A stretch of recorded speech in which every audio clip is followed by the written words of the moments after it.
Al бетондайда тұрған магазин бар. Азыр түйші документтер көтеріп отыр. Азыр алаңға қосып береді. Бұл жақтан қараңыз, енді қараңыз.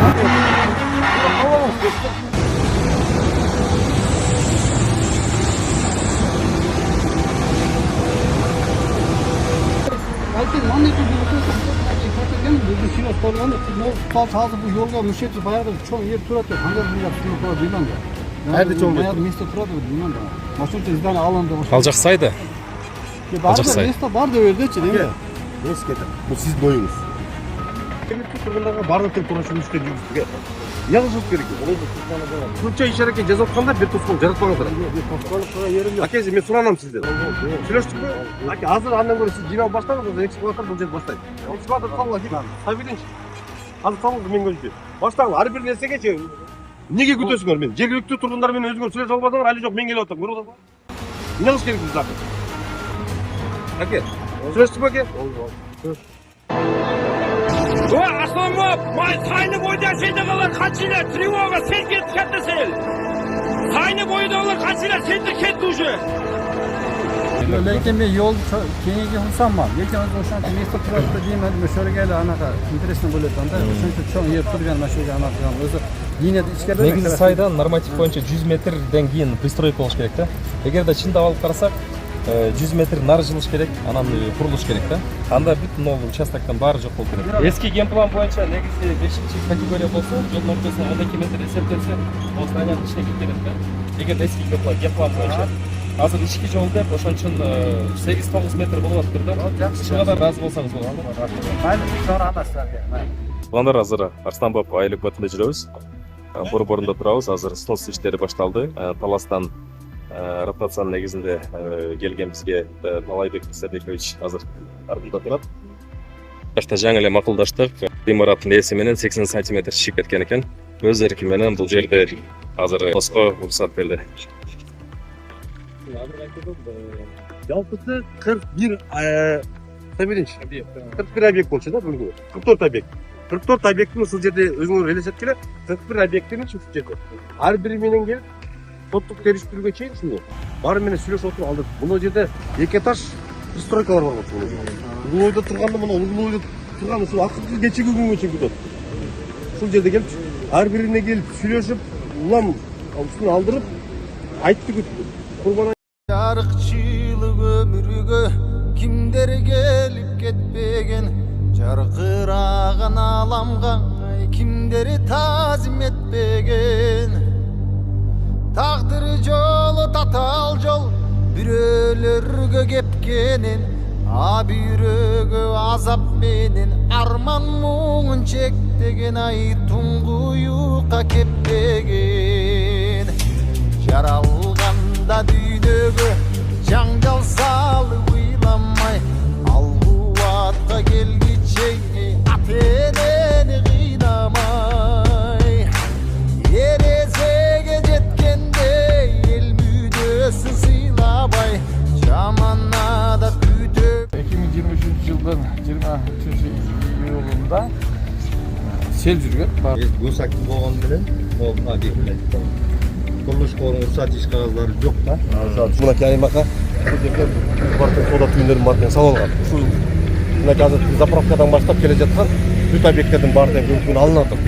Снос болып Астана базардың тұсындағы жерлерге чейін жалпысын барын тең. Дегеннен баштап бұл жақ қызметке дайындалғаннан башқа 2 айдың жүзі болды бұл. Тездетіп әрбір жағынан бірі тура қалып кеткен, бірі тура емес қалып кеткен. Аларға жеткілікті досудебный разбирательство соттық териштирүүгө чейин өзүбүз тийиштүү жеткиликтүү деңгээлде түшүндүрүштөрүн жүргүзүп бул жерде иш алып баратабыз. Айлык менен жергиликтүү жеткиликтүү. Ошо ар бир 2 саат сайын жумуштун жүрүшү жөнүндө техникалар катталып атабы, эч кандай маселе болгон жокпу?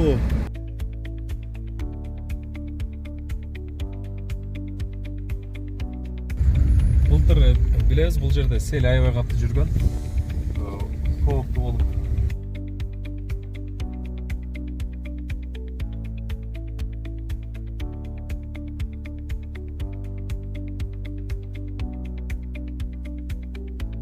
Туугандар, азыр биз Арстанбаптын центрине келип калдык борборуна.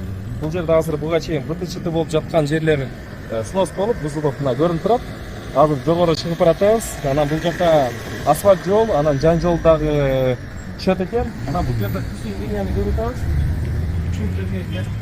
Кийинки кадамдарды да көрөбүз. Бул жерде азыр мына бузулган иштерин да көрсөк болот.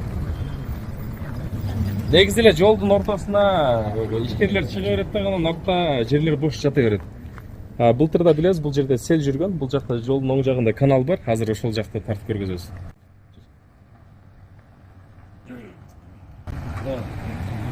Буга чейин мындай иштери болгон эмес.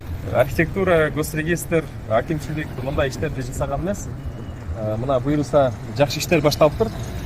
Азыр тез чекеден тартып көргөзөбүз. Ал экөөбүз барып бир сыйра кандай иштер болуп атат, бир чекеден тартып көргөзөбүз. Ооба, туугандар, биз азыр Арсланбапта эс алуу жайында ушул сонун биздин Кыргызстандын Гиннестер китебине кирген Арсланбап деген жерибизге келдик. Ушул жердеги оңдоо түзөө иштерин аз да болсо элге көргөзүү максатында келип турабыз. Азыр жолдон баштадык, Кудай буйруса. Кайсыл жерлерде снос жана ошондой эле кайсыл жерлерде курулуш иштери жүрүп жатат.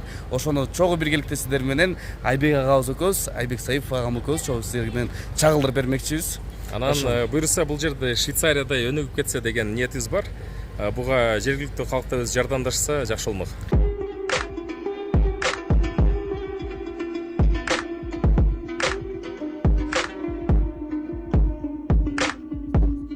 Жайыты табиятынын кооздугу менен өзгөчөлөнүп тургандыктан менен өзгөчөлөнүп калбастан чоң шаркыратмага чектеш келет. Жакынкы жайыт катары пайдаланылып жаткан жерден билет. Калктуу конушка чектеш 4-6 гектар жер аянтын туризм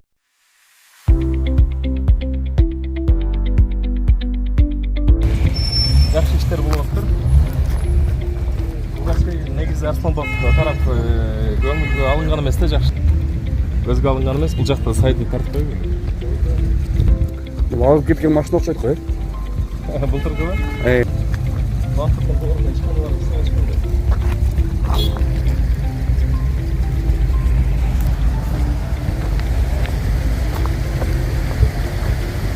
Суу келгенде аябай бул жерге толуп башып келет. Таштын чоңдугун көрүп атабыз. Адамды же техниканы эгер баса турган болсо жанчып эле кетет. Ошон үчүн сөзсүз тосмо иштерин дагы аягына чыгарыш керек, жасаш керек. Бул атабыз ошо тосмо иштерин быйыл башташат деп. Ишкердик жакшы, бирок коопсуздукту сөзсүз сакташ керек. Нормативдерди сактабаса болбойт. Бул жакта районубуздун архитекторун көрүп атабыз, Малик экен. Мында бир экөөбүз интервью алайлы. Кандай иштер болду?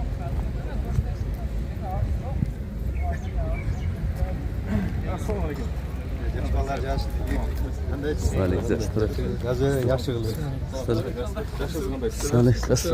Бир эки эме интервью алып кайлы деп атабыз. Кандай иштер болуп атат, эмне болуп атат? Ошону. Бул жак эме Икрам аке, Арсланбап айыл өкмөтүнүн орун басары. Орун басары. Кандай иштер болду? İşler Bolu'dan 2023 жылдын 23 июлунда сел жүргөн, бардыгы белгилүү. Селден кийин МЧС корутунду чыгарган суу коргоо зонасындагы курулуш объектилерди буздуруу боюнча. Ошондон бери буздуруу иштери жүрүп атат.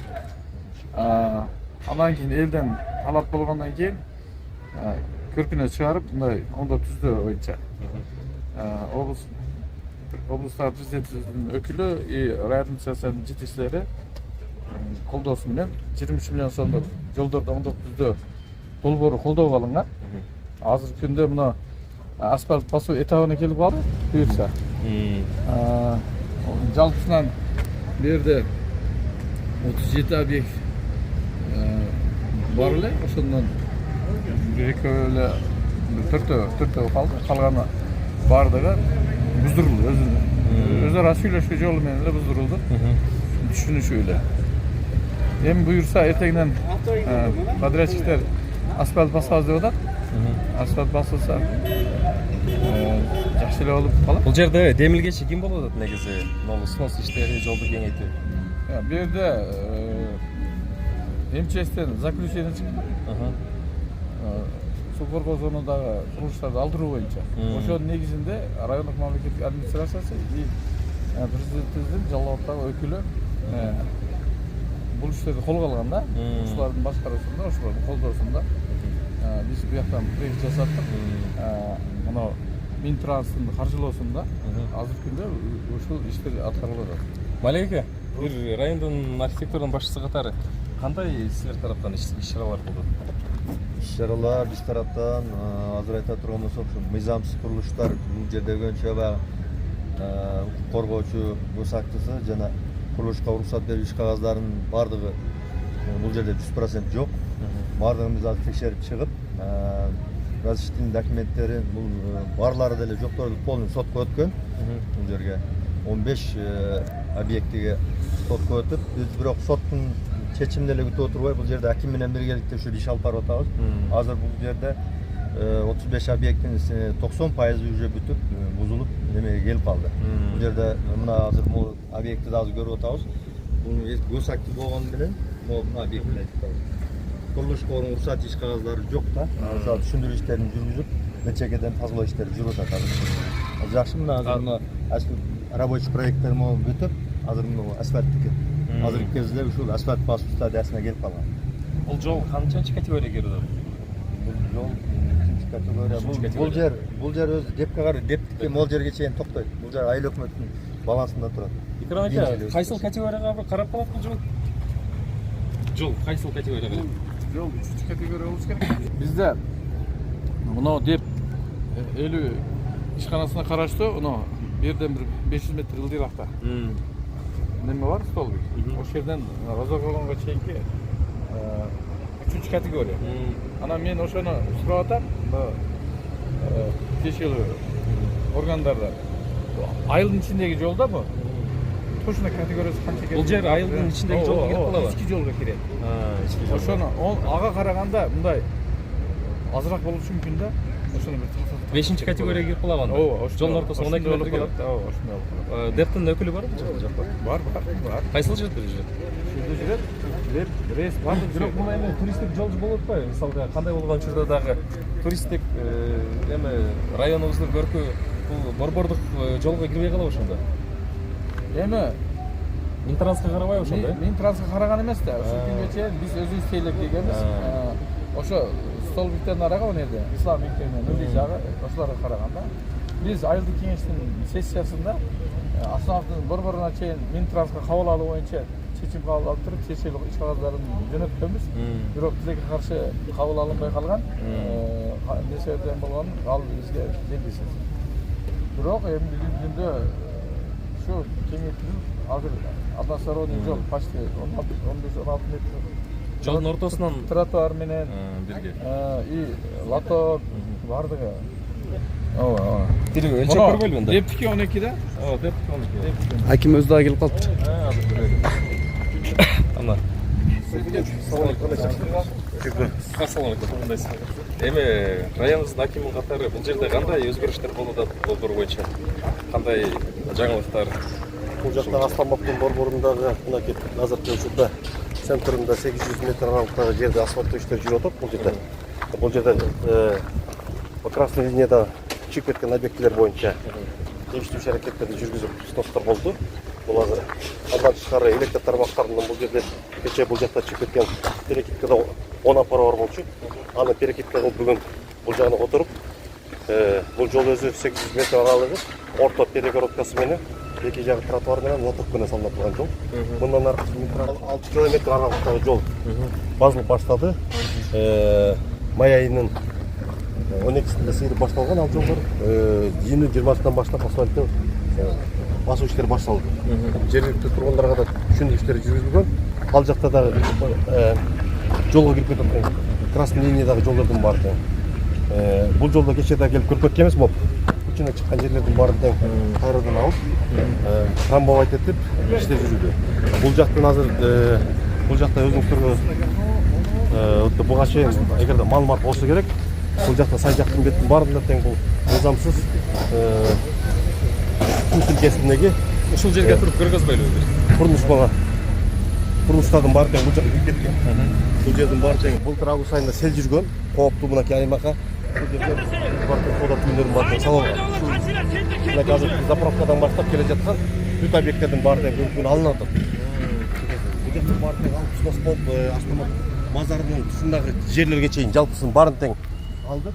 Бул жерде кече дарактар кирип кеткен болчу, бул болсо экология кат жөнөтүлүп, актisi тиркелип, разрешение уруксат алып туруп, бул жердеги жолго кирип кетаткан дарактардын баары алынды. Бул жерде азыр мына снос болгон эме имараттар, Снос болгон соода түйүндөр бар, бул жакта бир-эки имараттар бар. Бул жерде турак үйлөрдө кирип кеткен жерлер болуп атат. Бул жерде мынакей биринчи эле ушу келгенден баштап эле бул жак кызматка дайындалгандан баштап 2 айдын жүзү болду бул. Тездетип ар бир жаран бирөө туура кылып алат экен, бирөө туура эмес кылып алат экен. Аларга жеткиликтүү досудебный разбирательство биз соттук териштирүүгө чейин өзүбүз тийиштүү жеткиликтүү деңгээлде түшүндүрүштөрүн жүргүзүп бул жерде иш алып баратабыз. Айлык менен жергиликтүү жеткиликтүү тургундарга түшүндүрүштөрүн жүргүзүп. Азыр бул жерде техникалар бул жакта айлык менен өздөрүнүн техника иштөөдө. Ошондой эле тийиштүү кызматтар, райондук электр тармактары, кадастр, бул жерде архитектура бөлүмүнүн кызматкерлери күнүгө келип жумуштан кийин бүгүн жумуш болсо саат эртең менен таң 6-да башталган да бул жерде. Азыр болсо жумушчу күнү бүткөндөн кийин күнүгө келип контролду өзүбүз жасап, бул жерде кандай иштер аткарылды, эмне багытта иш жүрүп атат, ар бир контролдо туруп атабыз. Андан тышкары түштө ар бир 2 саат сайын жумуштун жүрүшү жөнүндө техникалар тартылып атабы, эч кандай басуу болгон жокпу, кандайдыр бир жаран тараптарынан тоскоолдук жараткан жокпу депчи. Азыр бул жер өзүңүздөр көргөндөй бул жерде азыр бул жерден жол асфальтталат, ортосу перегородка менен бөлүнөт, озеленение болуп. Андан кийин лотоктон кийин тротуар болуп, тротуардан кийин стопуна келип биз опораны бул жак бетте турган опораны перекрытканы бул жака өткүздүк. Буюрса аркы чекесинде элдер базып жөө сууну бойлоп база тургандарды алып озеленение кылабыз да бул жердечи. Проект менен центрга теңгирип барасыз. Центрда бул жерде бүттүк өйдөнкү кичи шаркыратмага, чоң шаркыратмага, бул жакта туризмге болгон потенциал чоң да бул жерде Астамапта.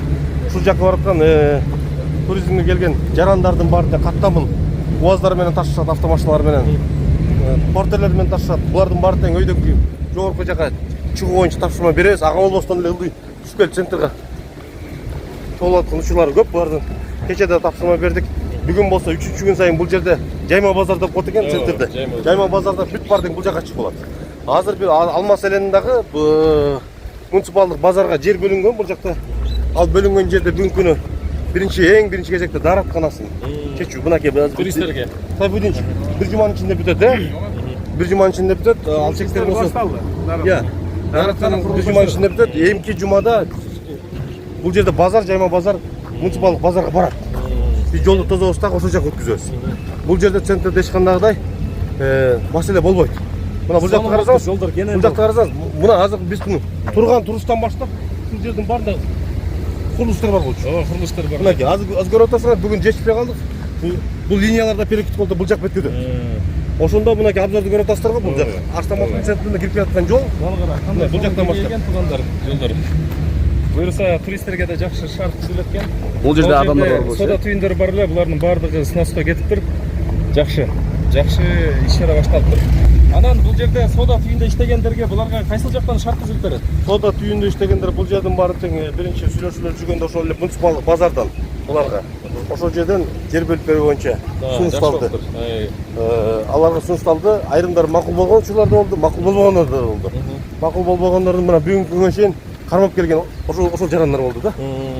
Бүгүнкү күндө ал жарандар менен да сүйлөшүүлөр жүргүзүлүп, бул жердеги шарт негизи бул жерде мынакей, бул жерде мына 3 пристройка бул жерде. Кече күнгө чейин кармап келди да. Биз азыр алдык, мынакей центр ачылды. Бул азыр Арсланмап илгерки универмагтын аркасында Арсланмап базары жайгашкан жай. Анын киребес жагында оң жак бетинде навайкана болгон, даараткана болгон, аксакалдар өтөчү сүйөр болгон, тапчандар болгон, ал жердин баары тең багы ушундай жайга айланып калган. Бул центрди көрүп атасыздар, бул центр азыр бул жердин баары тең мынакей азыр по проекту жазалып, центр кадимкидегидей Астаматтын центри өзүнүн калыбына келет көркүнөчү. Бул жак болсо жогору жакка Турбазага чыга турган жак. Турбазага чыга турган жак болсо өзүңүздөр көргөндөй аябай кош болчу да бул жер. Бул жактын жол алдан тар эле да бул жер. Жолду жапылган. Жол алдан тар эле. Тар болчу, ооба. Бул тар, мынакей көрдүңүзбү? Бул Айлык өкмөттүн эски административ имарат зданиясы. Ооба. Ошол жерге чейин бүгүнкү аны дагы аварийный заключение чыгарып, бул жерге дагы заманбап по проекту биз Администрация. жакшы жок. Администрация эмес. Бул жерге бир соода түйүнү инвесторлорду алып келип туруп ошону сурштайлы деп атабыз бул жергечи. Администрация кайчы жерге көчкөн? Администрация Огонтал айылында. Огонтал. Бул жерде мына центрди көрүп атасыздар. Бул жерде ооруканага кирип кеткен жагы, бул жердин баары тең азыр алынат. Бул жер дагы. Ошондо центрге кирип аткан аянтты көрүп атасыздар. Дарканада алынабы? Жок. Бул жолдун бийликтигин Бул жер алынып тур да. Жолдун бийликтигин алынат. Бул даракта алынат бул жерденчи. Баардык тең ошондо центр аянт. Бул жагы оң жак бети көртөндүрүлөт. Ошону менен азыр бул жагы Бул жерге светофор да болот экен да ошондо, бул жерде бүттү болот. Бул жерде азыр бул көпүрөнү көрүп атасыздар. Турган бул темир көпүрөнү азыр МЧСке берип атабыз азыр. Бул жактан атайын комиссия келип заключение чыгарып берсе бул мосту дагы бул ары карай өтөт да бул жер асфальт. Муну пока бул жерде калтырып атайын токтоп туруп атабыз биз. Ошону менен сел каптаганда бул мазарды карай каптап суу жеп кеткен. Биз азыр МЧС тарабынан бул проект долбоор өттү 180 метр аралык. Дамба укрепление болот бул. Берег укрепление работалар жүрөт бул жактачы. Азыр аны баштайбыз. Бул келаткан шембилик күнү жалпы райондук мекеме уюмунун кызматтын ошо алды күчтүү жигиттери менен бул жерге ашар кылып мына сайдын ичиндеги сайдын ичине өзүңүздөр көрүп атасыздар. Таштардын баарын чыгарып туруп беттин баягы естественно таш менен гана өтөбүз. Бул жактын баары тең. Бул жак Астанбек мазары. Бул жерде сетка коюлуп турго, башталган турбу? Жок, баштады. МЧС тарабынан материал бөлүп берди. 180 метрде биз ишти баштайбыз бул жактачы. Ашардын методу мына. Ашар жол менен. Бул алдыра турган магнаттагы бул учурундагы ошол кездеги жергиликтүү бийлик тараптарынан туура эмес пристройка берилип кеткен мунун баары тең. Бул алынабы? Бул будалынат. Азыр будалынат. Бул жерден келечек проектте биз Кудай буйруса бул жерден жүйө өткөл көпүрө салсак деп атабыз. Жүйө өткөл көпүрө салып, туризмге болгон мына жогору жакта көрүп атасыңар. Арстанбек.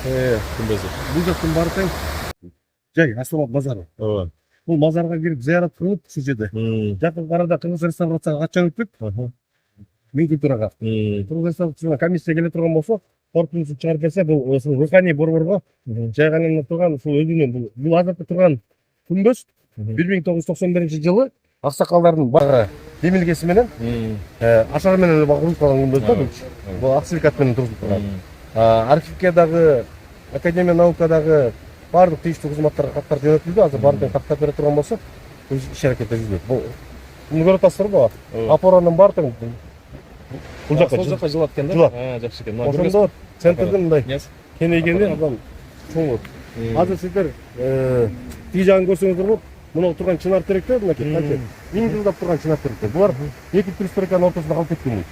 Азыр ал жагын бар ишин көрсөңүздөр болот. Аларды алдык да.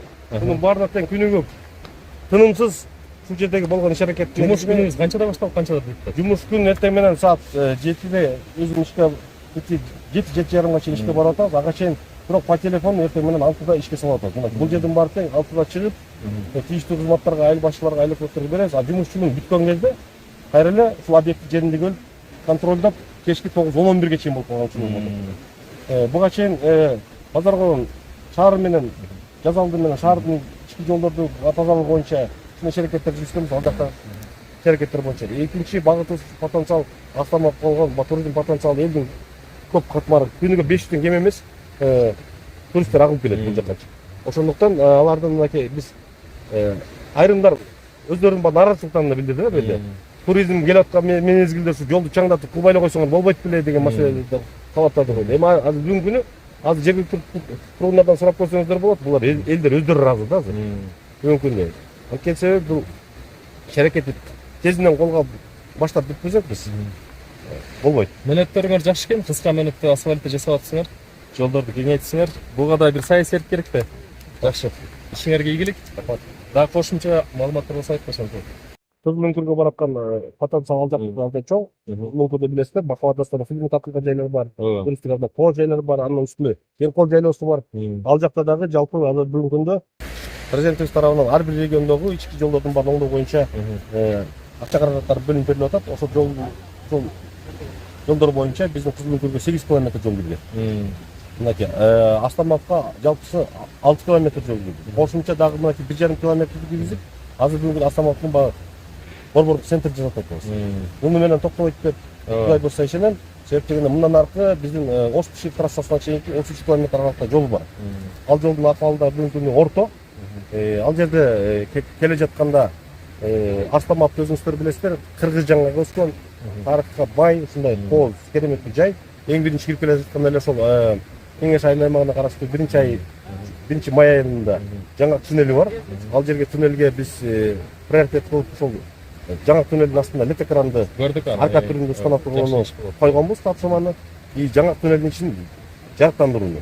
Бир жуманын ичинде Кудай буйрса аны да ишке беребиз. Assalamu alaykum туугандар. Биз Базаркоргон районунда турабыз. Азыр туризмге багытталган бул эски жолубуз бар. Рекорд Гиннесине кирген жаңа туннелибиз. Азыр районубуздун акими Талантбек Расабековичтин демилгеси менен бул жерде улуттан коюлду. Туристтер ушул жерде жаңылыктарды көрүп турса болот. Анан ага кошо бул жерде жол чырактары бар. Түнү келсеңер көрүнөт. Жакында ачылыш болот. Анда да көргөзөбүз. Азыр биз учурда Арсланбапта болуп аткан низамсыз курулуштарды, жолдун өзгөрүүлөрүн бир сыйра тартып көргөзөбүз. Кыскасы 10-15 күн аралыгында Арсланбаптын центриндеги асфальт жолду да бүтөбүз, буюрса и кирип келе жатканда жаңа туннелин да жарыктандыруу иштерин бүтөбүз. Бул жерде дагы айрым турак үйлөрдүн кирип кеткен жерлер бар, мына жол чечилип. Бул жакта кеңейет да? Жергиликтүү айлык өкмөт башчысына биз айттык. Айлык өкмөт башчысы азыр бул жерден буларга өзүнчө чек белип бере турган болду Сайфидинович. Мынакей чек белип берет, андан тышкары дополнительно бул жакка кошумча контейнер муниципалдык. Ишканадан атайын бир контейнерди коюп берет, турак жай өзүнүн ички Бул жолдор кеңейип ошондо? буюмдарын кириптирүү боюнча. Бул жол турбазага, чоң шаркыратмага, кичи шаркыратмага өтүп аткан жол. Үй жагынан да ушундай жолдор бар. Эгер бул жолдо мындай кеңейсе абдан жакшы болмок экен, а? Канча метр кеңейет бул жол? Бул жол былтыр бир 3 метр кеңейткенбиз. Эл өзү демилге көтөрүп, өзү ыраазы болуп кеңейтип берген. Азыр эми буяк андан да кең болуп калды. Дагы бир демилге кылып беребиз. Эгер жок дегенде ушундай болуп кеңейип берсе жол, аягына чейин ушундай болсо көрүнүп чыгат. Өздөрү мош демилге көтөрүп ыраазы болуп калат деп. Сайсер керек да. Башка жактан участок берсеңиз дагы жолду кеңейтип берсеңиз келечек үчүн. Сотко жеткирбей эле түшүндүрүп атабыз. Райондук мамлекеттик администрациянын башчысы, акимибиз баш болуп күндө көзөмөлгө алып турат. Биз аткарылган иштерди күнүмдүк отчетун берип турабыз. Видео, фото кылыпчы. Бу жерде мисалы былтыр селден кийин мына дамба иштери башталды. Мына көпүрөнүн деле 444 миң сомдук материалдары келди. Биз ондо түзөө иштерин жүргүзөбүз. Эки тарапта 2 метрден 4 метр, жалпы туурасы 11 метр, узуну 16 метр жакшынакай көпүрө болот. Анан турбазанын жогору жагында да 25 метр узуну көпүрө бар, 2,5 миллион сомдук. Ага да материалдар келген. Дамба былтыр су жерде суу чыгып кеткен да. 1 миллион 650 миң сом. Курулуш иштери жүрүп атат. Дамба канча метр болот? Узуну 180 метр. 180 метр. Жалпы узундугу? Жалпы узундугу 180 метр. Бирок элдик салым, айыл өкмөттүн салымы кошулуп, жалпы 320 метр курулат. Буга кошумча дагы башка жерлерде да дамбаларыбыз бар. 320 метр жалпысы. Дагы кандай өзгөрүштөр бар бул жерде? Эми бизде алсам эле мындай ынтымактуу бир ашар ыкмасы сакталып калган айылдардын бири. Коомдук ишке айтсаң бардыгы эле келет. Мына ошо дамбаны деле ошо ашар ыкмасы менен куруп атабыз. Материалын өзгөчө кырдаал министрлигинин планына киргизип туруп беришти. Ушундай. Но жол генплан боюнча канча метр болуш керек эле? Генплан барбы эске Арсланбап? Генплан жок. Генплан болгон эмеспи Союз ушунда? Генплан түзүү боюнча биз тиешелүү органдарга кайрылдык. Бизге каражат бөлүп берсе, Кудай буйрса Арсланбаптын генпланын жасатабыз. Союз мезгилинде генплан болгон, бирок ал жок болуп кеткен да. Жок болуп кеткен да. Генплан болгон эсмебиз. Азыр биз жаңы жасатайын деп атабыз. Себеби турмуш өзү көрсөтүп атат, генплан жасаш керек экенинчи. Мен эски Союздун эме жанагы жолдун категорияларында көрдүм да. 5 категорияга калып, эң 5-чи категорияда жолдун ортосунда 12 метр болуп атат да. Жок дегенде ошол 12 метрге такап жолду кеңейтсе жакшы болмок экен да. Жок дегенде. Бирок бизге ошо немеден кат келген. Жол тейлөө ишканасынан. Ошо Базаркоргон Арсланбап трассасын ошо 12 метр остон жалпы 24 метр деп келген да. Юмканада анча-мынча кеңейтүү иштерин жүргүзгөнбүз. Чебир үйлөрдү сыноо болуп туруп, даже үй ээлерине ашар жолу менен үй куруп бердик. Кыскасы бизде түшүнүү менен эле кабыл кылат негизи элебиз. Базарда дагы кандай өзгөрүштөр болду? Көрө белемби? Наркы базардабы? Мына базарда кандай болду? Сунуш болду базарда. Жок, аябай сунуш болгон жок. Эта азыр кириш кереги жок. Киришин кереги жок? Ал жак иштери бүтө элекпи? Азыр немеде бүгүн жайма базар болгон күн да. Азыр кечки маалда полный уборка иштерин жүргүзөт да. Ошондой маал азыр кечки маал. Соодагерлер кетти, азыр тазалоо иштерин жүргүзүп атпайбы экен. Ана бизде мындай да, бизде мына жерде жайма базар болуп калат, чаша 3 күнүчү. Анан кийин эл батпай калат, пробка болуп калат, бизге маселе болуп отурат да. Азыр биз муну ылдыйракта 1 гектар 71 сотикке муниципалдык базар куруп атабыз. Ошол жерге мына сунуш болгондорду баардыгы Ошол жакка көчүрүп. Көчүрүп атабыз. Анан азыр 1,5 миллионго проект жасап атабыз. Ана архитектура өзүнүн базар болгон район архитектура жасап атат.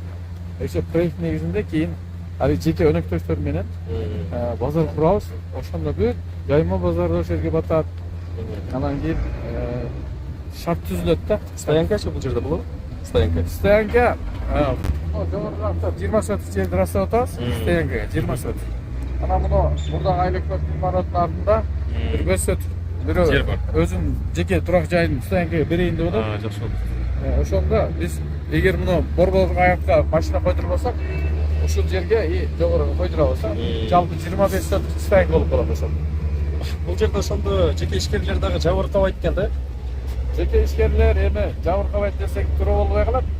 Бир жерде курулуш кургандар буздурулду. Эми алар сөзсүз жабыркады, бирок биз аларга компенсация бере албадык.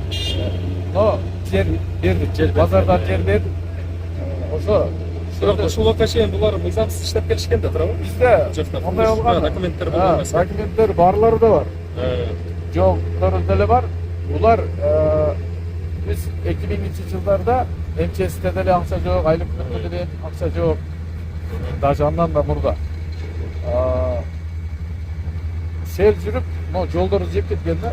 Ошол маалда же өкмөт ишин кыла албадык, же МЧСтен жардам болбоду. Анан сессияда каралганда бул маселе каралып туруп, ошо элдерге 10 метрден кылып берип туруп, ошолор селден курган. Ошондон бери чындыгында ушул зданиялар, ушул бетондор бар үчүн сел калктуу турушта чыкпаган да.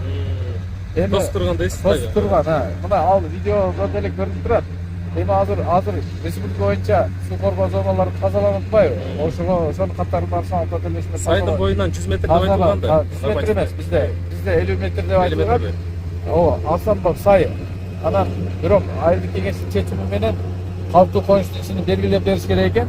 Биздин акимибиздин сунушу менен уже айылдык кеңешке сунуш берилди. Эми калктуу коюштун ичин кээ бир жерлерде 15 метр, кээ бир жерлерде 20 метр ушундай экен да.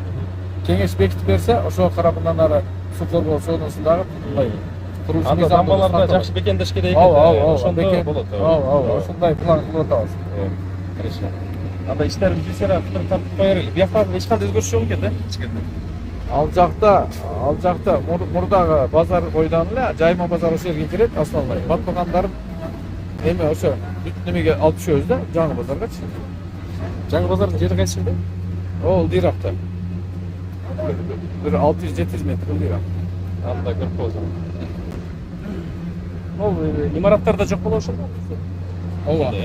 Азыр түшүнүштө Бул чекедагы имараттар жок болот да? Ал ошо тергөө. Чайкана береке. Тергөөдө. Анан үстүккү чайкана неме? Үстүккү дүкөн. Бирок тергөөсүз деле бул көрүнүп турат. Эгер 50 метр болсо бул кооптуу болуп атпайбы?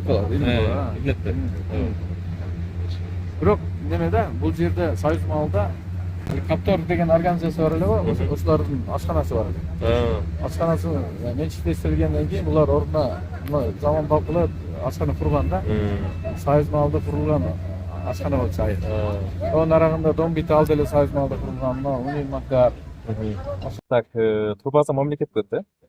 Турбаза президенттин иш башкармалыгына өттү. Ооба. Достукчу бул жакта лагерь бар. Сенатта өттү. Достук лагери, бирок профсоюзда турат. Достук лагери профсоюзда турат. Турабы? Бирок кароосуз ичине оңдоп түзөө иштер талап кылынган. Жалпы аянты бир 10 гектардай бар. Заманбап Ал жак сатылган эмес, достук лагері. Жок. Базар курган Нокен районунун профсоюз мүчөлөрүнүн лагерде мына Азыр иштебейт. сезонду иштейт. Бир 3 поток лагерь балдар эс алат. Бирок шарты мактанарлык эмес. Аябай кичине реформа жүргүзүп, аны да может Атайда бир жолун табыш керек да. Ушундай. Балдарга шарт түзөт. Туугандар, бул Арсланбаптын борбору. Бул жерде мына көрүп атабыз, өзгөрүштөр башталды. Асфальт болот бул жакта. Мыйзамсыз курулган имараттардын бардыгы бир чекеден мына бузулуп, жолдун кеңейүү иштери башталды. Туугандар, эң сүйүнүчтүү жери Арсланбап аябай могул жер бытычтуу болчу. Ушул жакта кеңейген аябай жакшы. Туристтерге дагы, башкаларга дагы мындай кенен болот, коопсуз дагы болот. Жанжал болсо, бул жерде мектеп окуучулар өтөт, кара-картаңдар өтөт, аларга дагы мындай ыңгайлуу болот да. Анан эң жаккан жери булар аябай бат жасап атат тез. Трамбовка иштерин жүргүзүп, мындан карагыла. Бул дагы администрациянын, райондо администрациянын, жергиликтүү өкмөттүн иштегенин индикатору деп койсок болот, белгиси. Эгерде бардык райондун акимдери ушундай иштесе, район батылданып кетет. Анан көпчүлүк акимдер мисалга долбоор түзө албай, коркуп отуруп, райондун өнүгүүсүнө бир сумма керек да, ошол сумманы сурай албай эле убактысын өткөзүп, элди дагы кыйнап, өздөрүнүн дагы мындай ишинен эффективдүүлүктү көргөзбөй, районду өнүктүрбөй, мөөнөттөрүн өткөзүп атат да. Коркпой ушундай долбоорлор түзүп, анан өкмөткө сунуштап, каражатты бөлүп, ушундай иштерди сөзсүз ишке ашырыш керек. Бул жерге 2 катар жол түшүп атат, мен багамда. Анан жаңжол сөзсүз болот деп атат. Анан штраф видео камера болсо, бул жакта катуу айдагандарга бул камчы болот да. Биздикилерди билебиз, жаңы асфальт болгондо аябай катуу жүрөт. Сөзсүз штраф видео камераны кошо коюш керек.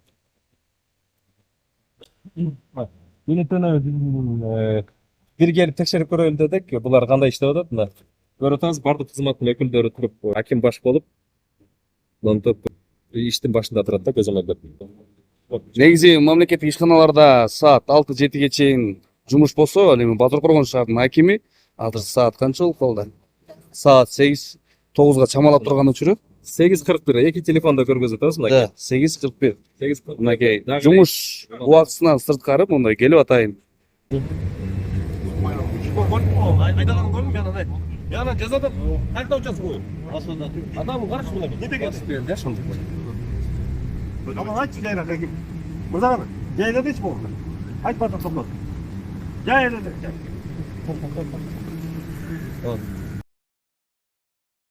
Az buna gör bile. Az hep ortada tapıyor. Yer için çakır var. Az da bugün. Geç bak. Yes, gelsinler. Ne zarar işte? Bugünden hadi. Kapıdan mı olmadı? Kuma da diyor. Ama diyorum var hiç fazla daha hafta tutmam hocam. Kuma doğru tutar. Geçen kaç metre mi oldu? Gidiyor. Hatta al kendisine başka lazım olmadı. Kuma da lazım olmadı. Yeni bir tutasın rek. Az gele daha. Bugün mü? Erten уже bitumdu başlaydı. Bitum tök başlaydı. Bütün asfaltı girer olur. Az çakıralım. Başlaydı. Tezlerin içine olsun gibi. Кармауға улам ар бир немеге келиш керек бе кандай кылыш керек кезин тапкач кайра салып кетейинчи сайжак беттин баарын тең бүттүгүн тең тегистеп бүгүндөн калтырбай качан бетум жасып болгончу профилди жасап грейдер менен бүт түзөт жүрөт апоранын расстояниясы боюнча эртең келет эрес кайра перекетке булардын баары тең бүтүш керек магнатка чейин көрүп атасызбы 10 апора эмес 11 апора болуп келет магнаттыкы дагы ал жакта кириш керек магнаттын хозяинин тапкыла уже баштасын, ал өзүнүкү менен өзү да бузам деген. Базар кандай болду, жайма базар? Какой базар? Ошо базарга алып келдик. Базарда болду. Көпүрөдөн нарага Эл көп болду, э? Ооба. Порядокты көрдүңөр, элге туура түшүндүрсө. Туура түшүндүрсө, иш ким? Буяктын. Ассаламу алейкум. Кандай жакшыбы? Мен тааныйсызбы, тааныбайсызбы? Тааныйм. Мен район акими болом. Көрүп атасыз, жазылып аткан иштер. Туура болуп атат, туура эмес болуп атат. Туура, жакшы. Туурабы, жакшы? Анда көрүп атасыз могул жерде. Канча чыгып кеткен көрүп атасыз, красный линияга. Азыртан калбай муну чечесиң экен. Сим айтат, экскаватор алат дагы бунун баары тең кезип алат. Айти бир сөз, гапиз бурул. O aldı bu hükümet bular böyle ikametke iştegen. Mana shu 220 bayağıda 120 yolga çıkar bergen mana shu paytgacha o 3-4 yıl aldı. Эми ошол учурда çıkan var boş paytgacha. аке ошол учурда кайсыл жергиликтүү бийлик тараптан керек болсочу туура эмес мыйзамсыз силерге берген документтердичи ошол учурунда бүгүн көрүп атасың жолдун акыбалын көрүп атасың канча аралыкка чакырым жазылып атат проект менен кандай жашап атканын көрүп атасың бул жерде эмне деген объекттер бар экенин көрүп атасыз туурабы андан тышкары тиги жерде автовокзал эле мурда кылсаңыз анын жанында эмне деген объекттер бар деле көрүп атасызбы азыр эгерде нааразы болсоңуз Onun dokumentini götürün, kanaki kim? Kadastr, arxitektura. Aldın mı? Açık mı? Götürgülü. От эксплуатацияга бүт бардың бар бир разрешениеси бүт бардың. Андан көрө аке жашынакай айтып атканда. Язын сиз мен өзү уктум азыр. Мында. Биз менен дегенче жерим жок. Бирок алдым мурда мен берген алаш. Өзү 300 метр квадрат болсо азыр мында ошодан кичинекай мага жеричи өзү. Анча берген мен жолга дагы кыстапса неудобный бул деңгем болуп калып да. Сизге бул жактан проход жок кебиз. Проход бекитемиз, сөзсүз бекитем. Жок, проход. Именно проход бекитемиз, мына караңыз. Азыр эксплуатация келбейби давай мына башталсаңыз. Бул жерден баштайт, тандырды жылдырасак. Ачыгын айтат ол эмес. Бол. Сүйлөштүкпү? Азыр менге айтсам мындай кылып бузуп койсоң болду мындай көрсөткөнүм синос койгон 40 койгондо 40 сантиметр болду. Кечеги ошо жолду иштеген балдар. Азыр кечеги барсам 80 жазды. Биринчи 40 койгондо 40 сантиметр койгон. По проектке келди дагы разметка менен баарын чыгарып берди азырчы. Ошо биринчи жол кылган 40 сантиметр койгондо деймин да. Эми мен сизге айтып атпаймынбы түшүндүр. Көрүп атасыз, опора керек болсо линияларды көрүп атасыз, туурабы? Кайсы жерге кирип кеткенин кече келип туруп бүт баарын разметканы баарын тактап ченеп, кайсы жерге кирип кеткенин боюнча алып берди азыр. Бул эле эмес, сиздики бул да сиздики экен го. Аке келиңиз бери. Азыр бул жерде маселе бар, бул объект. Анын беталдайда турган магазин бар. Азыр тийиштүү документтерин көтөрүп атат. Азыр именно аларда сноско келет аке. Сөзсүз Бул жактан караңыз, жок, эми карасаңыз бул аке. Туура кабыл алыңыз, мен сизди сурайм азыр. Жок деп турган болсоңуз анда айтыңыз. Бул жактан караңыз мына. Бул жактан өзүңүз көргөндө эле аксакалдар кичине мындай болуп койсоңуз. Бул жактан көргөндө эле сумаяны көрүп атасызбы мына аке? Канча опора? Керек болсо электричество линия тартылганда, охрана зонасы камтылган эмес. Курулуштардын баары тең линияны астына чейин курулган да, бул көрдүңүздөрбү? Бүт баарында кече жергиликтүү тургундарга баарына тең туура түшүнүктө.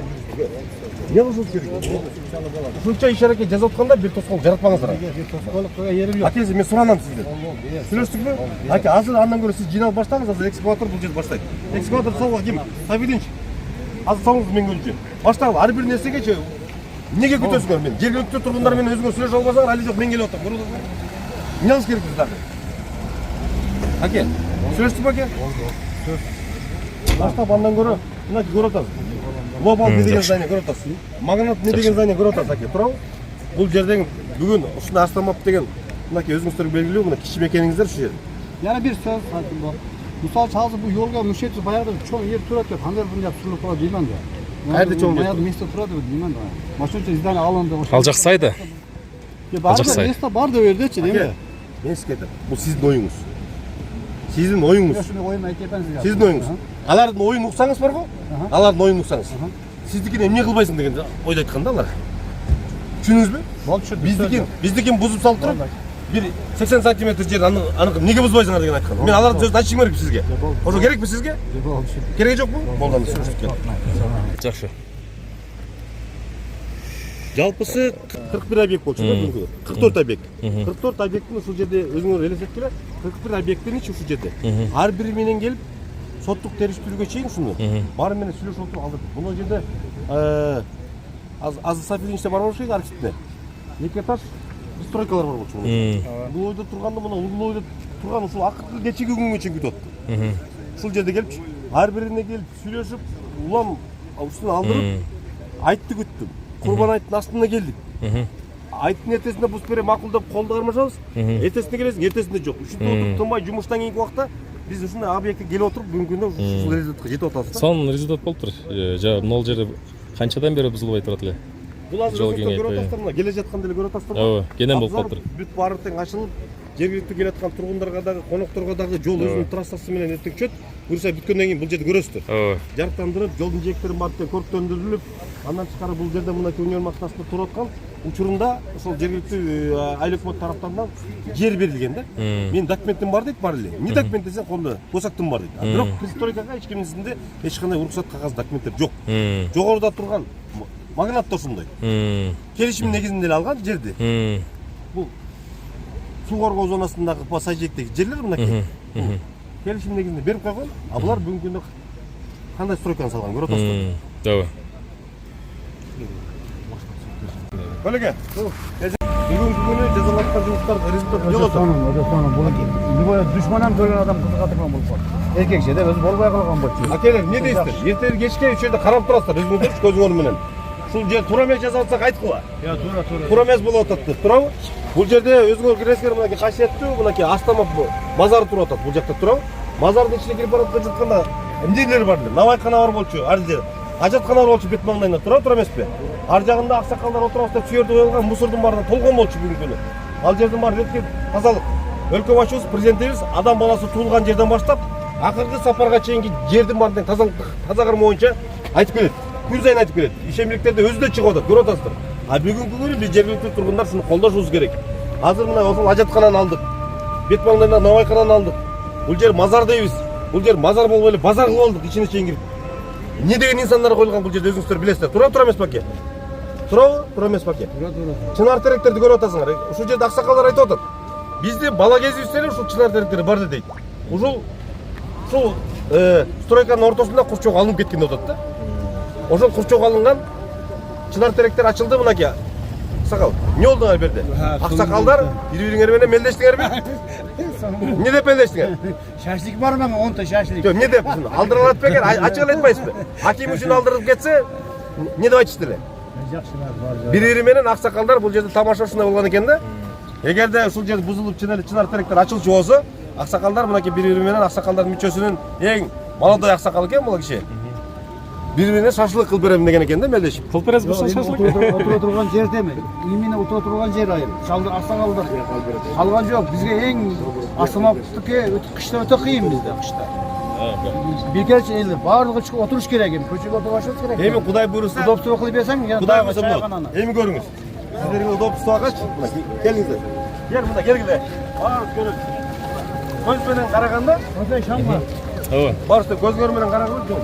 Апора, бул жак бетти көрүп атасызбы аке? Бул жак бетти. Канча деген жер калып атат. Бул жак беттин баары озеленение болот. Атайын скамейка отургуч элдер отура турган, база турган жайга айландырабыз мынакей. Ушунакай болуп отуруп, суунун үнүн угуп, шараккан Астамовдон түшкөн сууну. Ана маршрутты эми бирдеке кылганда Маршрутту бул бу жерге турбасын маршрутты. жок, вот алдан тура маселе. Маршруттун маселеси мында болот. Кечелде маршрут месяц ачылды. Мунчпалык базар бар го? Ал жакта мунчпалык базар. Базар болбойт. Жок. Эски автовокзалда бул. Эски автовокзалдын жанында ал бир вариант. Экинчи вариантыбыз тиги жакта да бар. Баарын карайбыз дагы ошол жерге маршрутту стоянканы коюп беребиз. Маршруттар келип туруп, ал жерден ошол жерден токтой турган болот. Анан экинчиси сиздер айтыңыздар, биз эле эмес. Биз келип айтсак тилер жылап атат.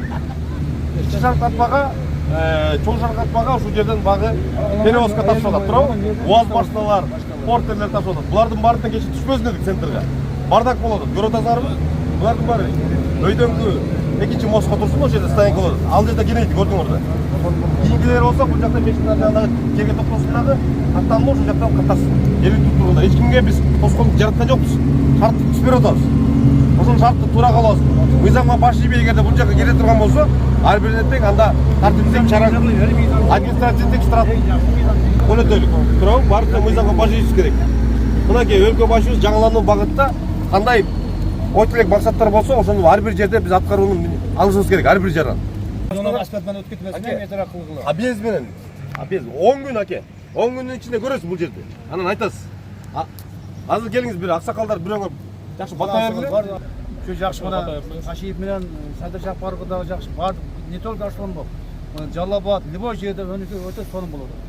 Баардыгыбыз ушу рахмат иштерге ийгилик болсун, эч качан жаманды көрбөдүм ушулар, Рахмат. Жергиликтүү тургундарын да колдоосу керек да сөзсүз. Обязательно, эми биз туура эмес болсо туура эмес айтабыз. Туура иш керек деп.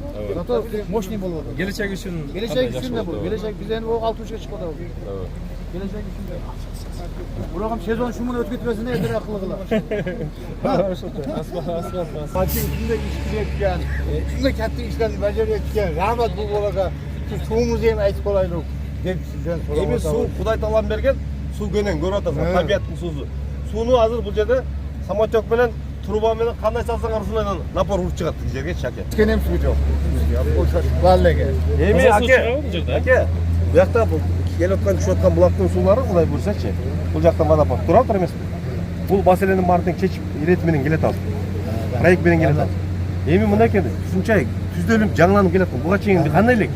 Буга чейин бирөөңөр Seni o pavrottан çıkıp kuran işi görüp suyup atабыз. El bardıq el seni rahmet yapatır. Аке, жок, биз бул жакка келаткандачы билесиңер да, мурда. Бирөөңөргө дагы айта алган эмессиң.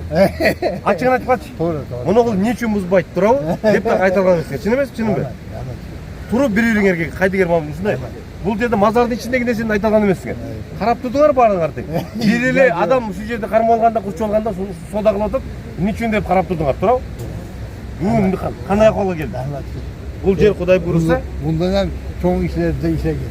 Bizi el şunu. аке, чоң бирге иштейлик. Rahmet. Бирге жазайлык. Rahmet.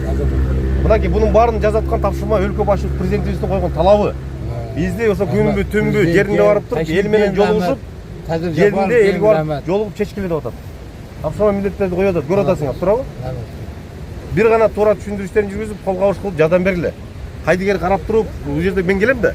Келгенде баарыңар тең бириңер сайдын оң капталында, бириңер сол капталында карап отурчуңар. Чынбы, чын эмеспи? Аким келди, эмне кылар экен деп турчуңар. Туурабы? Канча жылдан бери айтылып келди, жазалып келген жазалбайт келген деп атат. Suyup atабыз hazır. Эми Кудай буйрса эртең бирси күнү бир жумалык убакыт калды, ким? Бир жумалык убакыт, Кудай буйрса бир жума убакытта ушул Асаматтын центрдагы жолду көрөсүңөр. Муну линияны көрүп атасыңар, линияны. Баарын тең перекет кылып, кайра бул бетке өткүзүп атабыз. Баарын тең өз тартиби менен, раты менен кылып атабыз. Экскаваторду киргизгиле тиги жерге, давайте. Баштагыла, мына өзүңөр көрдүңөр мына азыр. Мен келгенче бизде мындай экен да. Жергиликтүү бийликти айыл өкмөтүнүн бул жерде айыл өкмөтүнүн башчысы азыр учурда жумуштар настроить этилген, четтелип айыл өкмөтүнүн милдет аткаруучу орун басары дайындалып иш алып баратат. Бул иштен жакында эле ишке чыкты. Ажылып барып келди. Ага чейин мындай экен, жергиликтүү тургундар бирине түздүк айта албайт экен. Сен эмнеге айтасың, эмнеге бул турасың деген мамиледе тура экен да. Бүгүнкү күндө бизде эң башкы максат мына президентибиздин кадр бар ротация маселесинде. Эмне үчүн коюп атат? Ротация маселе мына бүгүнкү күнү ушул да, башкы максат. Мен сизди тааныбайм. Сиз мени тааныбайсыз, туурабы? Сиз экөөбүз дос эмеспиз, куда эмеспиз, таке эмеспиз, така эмес, жиен эмеспиз, туурабы? Мен келем, түз айтып атам дагы мыйзам талабы ушундай, жазалыш керек деп атат, туурабы? Баарына бирдей. Мыйзам баарына бирдей деп жазат. А бул жерде бирдеке десе сен эмне керек? Сен ичериден көчүп кетесиң деген сөз айтып экен да. Сен эмнеге келип азбайсың? Токтотпойсуң деп, синтип көп нерселерди карап келип адес болуп келди бизде. Чынбы, чын эмеспи аксакалдар? Айтыңызчы, кандай дейсиз? Мына биз кандай убакта келип атам, айтсаңыз мына. Айрымдар туура эмес көз карашта түшүнүп атты. 2 күндүн биринде эле аким ушул жакта Астанамапта болуп атат. Эмне максатта болуп атат деген ойлорду, вопросторду коюп атат. Бул жердеги башкы максатыбыз, планыбыз ушул болчу да биз. Бул эле Астанамап эле эмес, жалпы мынакей президентибиз бардык регион бирдей өнүгүш керек болот. Бардык регион. Ошонун ичинде Базар Кыргыз районунда алгылыктуу көптөгөн бир катар аракеттер жүрүп атат. Жалпысы мынакей район аймагында 29 км асфальт жолдор жасалып турган болсо, ушунун баары толук кандай жүрүп баратат, катар менен жүрүп атат. Мунун баары тең бүтүбүз керек. Азыр бүгүнкү күндө эмне бар? Бүгүнкү күндө акчаны берип атат өлкө башчыбыз. Ошону асфальт этип, ошого да жетпей калганыбыз керек да биз. Ар бир регион айылдар өнүгүп калыш керек. Түшүнүп атасыздарбы? Бардык жактан.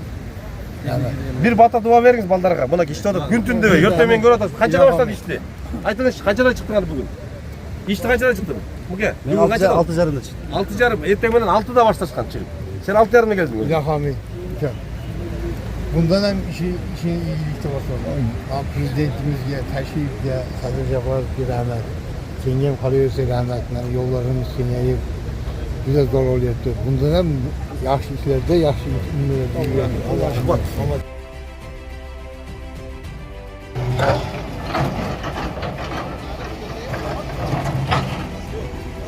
Бул жакта тиешелүү кызматкерлердин баардыгы бар.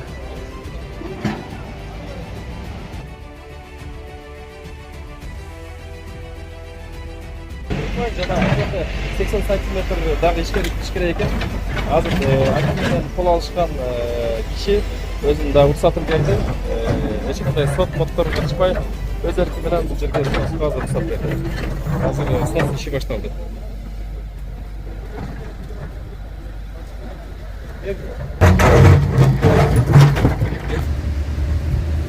Hazır, özgür kontrol, baket, start oldu. Эми бар эле баягы мындай экен да, келип айткандан тартынып дай албай Bizde ошондой, аны таанийт да. Lekin Турам, турам. жол айтыш, келип болгондо бирин-бири тааныйт. Анан ошодон дагы эле мен кандай атат, мен жаман көрүп калбасын, жүрөк көрүп калбасын эле ушундай мамиледе болуп келген да. Биз ошентип берип, бирок мыйзамга барып баш ийгиз, туурабы? Мыйзам чегиндүү, мыйзам чегинде мынакей келип айтып атабыз, ар бир жаранга ушул жерде 44 объекттин 41ине ар бирине келип туура бетме-бет сүйлөшүп турабы аке? Бул жактарды жүргүздүк. Жана аке айтып атпайбы өзү? Бул жакка жылып кетсе болбойт. Ал акелер биякта карап турду да. Бияка жылып кетсе болбойт. Биздин курулуштардын баары тең эки этаж бул жакта неменин баары куруп алган да, бул жактачы. Ошентип отуруп баары тең бир багытка келдик бир чечимге, аке. Сиздин жериңизди полный алып калалы деген эч ким жок. Туурабы? Туура калып проект менен жол кандай болсо, туура чүрөтүшүбүз керек. Сүйлөштүкпү аке? Жол акысы, эң акысы дейт, жакшы. Жок, ал мурун экиге киргенмен, жол хакын бергенмен өзү. Дагы эми ошондой болуп калды эми. Айло жок. Эски генплан боюнча негизи 5-категория болсо, жолдун ортосуна 12 метр эсептелсе, могу зданиянын ичине кирип келет да. Эгер эски генплан боюнча азыр ички жол деп ошон үчүн 8-9 метр болуп атыптыр да. Ушуга да ыраазы болсоңуз болот. Майли, чора эмес силерге. Майли. Илгери мисалга архитектура көзтегиздер бере берген экен да. Жолдун категориясына карабай элечи. Бул бир эле базар коргондо эмес, башка региондордо деле ошондой. Кээде мисалга мен көрүп атам участкаларда 100 метр участкасынын узундугу, жолдун кенендиги 3 метр.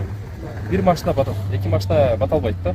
2 метрлик жерлер бар да, районда биз көп жерлер. Lekin men yo'lni kengayga qursamman. Lekin o'zi o'shancha место turibdi deyman, o'sha yerga anaqa интересно bo'layotganda, o'shancha cho'ng yer turgan mana shu yerga anaqa qilgan. O'zi liniyada ichkarida негизи сайдан норматив боюнча 100 метрден кийин пристройка болуш керек да. Эгерде чындап алып карасак, 100 метр нары жылыш керек, анан курулуш керек да. Анда бүт могул участоктон баары жок болуп кетет. Yana bir so'z, bu tut yerda bo'richi. Misol uchun biz Andes 12 ay, 12 ay bo'lgan bo'lsa, shu yerdachi 7 ay, 8 ay qish bo'ladi da. Hech qanaqa kirasha yo'q bizda. Zavod yo'q, fabrika yo'q. Misol joylar taq, mashinaga mana o'taydan joy yo'q. Erta sebeben xudo bizni berayotgan ishlayapsan. Hech qanaqa yordam bo'lmayapti, boshqa Бул дагы эми жанагы коопсуздуктун негизинде болуп атат да. Былтыр селди көрдүңүз да. Бул нормативдерде бекер кирилбейт да. Элдер агып кетиши мүмкүн, жаш балдар агып кетиши мүмкүн. Көрдүк да, машиналар тыгылып былтыр. Бул жерде канча имараттарды суу мындай кооптулук алып келди да. Азыр ички депутаттар чечиптир 20-30 метр, 50 метрге чейин депчи. Жолдун сайдын чекесиненчи. Бул да эми жакшы. Эгерде 100 метр боло турган болсо, анда ичкери кирип кетет да. А жол чейин. Майли? Андан көрө жиналдагы ал деген жашнакай өзүңөр. Жок, мен ошондо эле жыйнап кетип аттым эле. Эртең көрдүм, мына бүгүн жыйнап койдум, калып атат азыр. Шуну алып атсак, жөнү эле кармап атат, еш кылып атат. Мен эмнеге тапшырдым? Ошо Бул жакты арендап жүрөсүң, э? Ооба. Алда. Жок, бул мына отдельный, бул жагы отдельный. Экөөдө мен жеңгеним болот. Ана өзү отдельный. Алдындагы здание, оны тепеге турган отдельный. Канча жылдан бери иштетесиңер? Канча жылдан бери иштетесиңер? Бир жыл эле болду. Бир жыл болду. Бир жылы келип ремонт кылып ошол жерде эмне кылгам да. Сатчакана ачкам, чайхананы ачкам. Если план мындай болуп турат да, если бузула турган болсо, баарын барда жыйнаштырып туруп, ишкекке алып кетишим керек да. Если кала турган болсо, надежда кылып туруп калдырыш керек. Бул жакта базарда место берилип атыптыр, ал жака кылсаңыз болбойбу? Орун. Центрде могу айыл өкмөт бар, биякта ошо жакыныраак болуп. Бул жерде жакын эле да, муниципальный базар. Базар жакын. Жакын эле. Элдер бара берет, эгер самсыңыз жакшы болсо. Биз мисалга шашлыкка 50 километрге деле барып атпайбыз алыска. Дагы тамак болсо барып бара беришет. Канча 400-500 метр дейби? Ал жакын эле, ал эч канча эмес да. жиналып Только жинек. Азайкасы башка. по проекту тиги асфальтка кирип калган терек да. Bunun atlat bulup, ekologiya разрешение алып, ошондой кетип. Азыр алып аткан себеби движениенин аз кезде. Ооба. Азыр албаса ошон үчүн болбойт. Ооба. Элде дагы кичине жок газ топломо болсун. Бизде дагы шаарда мына ушундай кооптуу дарактар бар. Түгү үстү жашыл, бирок ичи ширип калган да. Ооба, ошондойлор бар. 2 жумадан бери эртең менен таңынан эрте баштап, кечки 10-11 чейин иштешүп. Азыр bir sepet mekemede жұмыс қалды, жұманың ішінде бір сағасап центр қандай зым бар тұр ғой бұл жерде? Тоқ бар ғой? интернет Интернет кабель демекші. Мол асфальт қылып атқанда түктерінен ондай труба өткізіп қойып труба. Ошол труба өткізіп қойса, жанағы интернетке, тоққа, анча-мунча емелерге жанағындай болып қалады да. Екі жағына колодец қылыш керек дағы. Анан эме трубаларды өткізіп қойыш керек та, мол емелергечи. Барбы? Сөйлешилди бол? Киризлерді тапсырма берілді, диктативті қызматтарға шазыр. Ал емес, су өткелдерге суларды өтшетті. Суларды өтшет? Жаңбыр бат. Жаңбыр бат, үштен менеле. Тел атып өті? Суларды сілер отмай болды. Екі жақтың тең атып тұрып. Жақшы олды. Көп асфальт қылғанда ошолорды қалтырбай кетеді. Анан асфальтты талқалашып, анан жақшы олды. Базардың ішін бір сира тартып көргіземіз. Ассалаумалейкум. Жақшы. Assalamualaikum. Mana kelganlar yaxshi bo'libdi. Mana hokimimiz sinimsiz maktabda boshqa sho'layapti. Asambo'mi ikkinima yaxshilayapti, asfaltlarimizni to'g'rilayapti. Istalbalarni jildirib, joylarni kengaytib, o'tiradigan joylarni yarataman deb harakat qilyapti. Mesela uxlamayapti bu hokim. Qachon bu deshur, yağmurda ham shu yerda. Ha, shu yerda. Biz uyib qoldik ama bu to'laga yo'q bu hokim. Haqiqiy chinliqli hokim ekan bu. Benim istalbalarni to'g'rilab, masxayni bo'ylarini to'g'rilab, ama kelenkelerimizi ikaz kılıyla, iltimas ederdi. Başka şey yok. Su içeden şlangan Su içeden şlangan. Eğer bulsa gayra onda perişatlı. Aytiş gerek de görgüsü gerek ana. Aslında çıkası olmasan özünün tak kaganı makul. Ben dedim şilenkemiz var şu an endi. Oşularda aytip duruş gerek de bu жерде бар депчи. Başarıda var da mı yeter de var. 48-50 kadar 60 kadar su içemiz şimdi. Özümüz suda seyrep bakamaz. Saydan sordur içesingер be? Nasıl mı? Muhtaçmız. Mana şu yerden. Таза су үшін сайданla келет de. Ha, saydan. Siz de muhtaçsınız. Ana. Айлак сакалдар ыраазычылыгын билдирип атат, Жақшы. Иш жақшы эле жүрүп атабы? Yaxşı. Rahmet. Шамырза, жашыңыз қаншада? Айтмаймыз. 80. Атыңыз кім? Асанбай, жақшы. Айбек Саипов деген каналым бар YouTube'да. Ошоны көрүп койсоңор, Айбек Саипов деп. Шуга келсин, рахмат. Ооба, YouTube'дан көрөсүң. Yaxshilab qilib beringlar. Болду. Ыраазысыздарбы акимдин ишине? Hakimге rahmat. Rahmat, tamamlasın. Yaxshi. Hakimге шүгөр дейсиз. Болду. Күнк иштерди көрүп атабыз. Бул жерде жергиликтүү айлыктардагы, акимчиликтеги, госминистр, архитектура баары ушул жерде. Азыр көз менен көрүп атабыз. Мындан да кеч убакытка чейин иштешет экен. Күндө эле ушул акыбал экен. Ушул иш бүткүчө ушундай иштейбиз дейт. Саат канчага чейин болду иш?